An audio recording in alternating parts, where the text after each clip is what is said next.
मेहनती बली और दाना कछुआ। तमहीद प्यारे बच्चों, अस्सलाम अलैकुम। आज मैं आपको एक दिलचस्प कहानी सुनाने जा रहा हूँ। ये कहानी है एक मेहनती बली और एक दाना कछुए की। तो चलो शुरू करते हैं।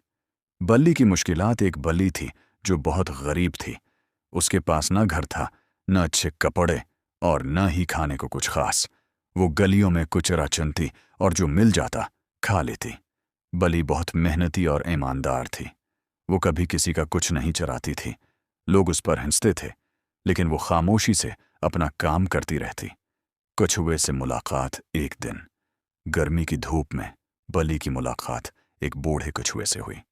कछुआ आहिस्ता चलता था, लेकिन उसकी आंखों में एक चमक थी।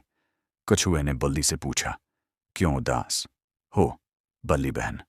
बली ने कहा, मैं दिन रात मेहनत करती हूं, फिर भी कुछ नहीं मिलता। जादुई कमरा। कछुआ मुस्कुराया और कहा, मेहनत कभी जाया नहीं जाती, मेरे साथ चलो। कछुआ बली को एक सुनसान जगह पर ले गया, जहां एक पुराना कनवा था। कछुए ने कनवे में हाथ मारा तो एक दरवाज़ा खुला।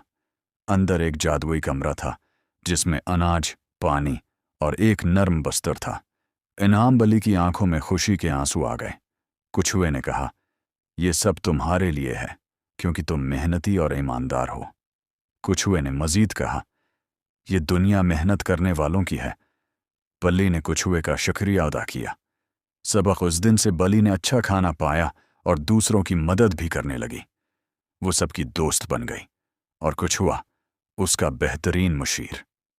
तो बच्चों, इस कहानी से हमें यह सबक मिलता है कि ईमानदारी और मेहनत का फल जरूर मिलता है, चाहे देर से ही क्यों ना मिले।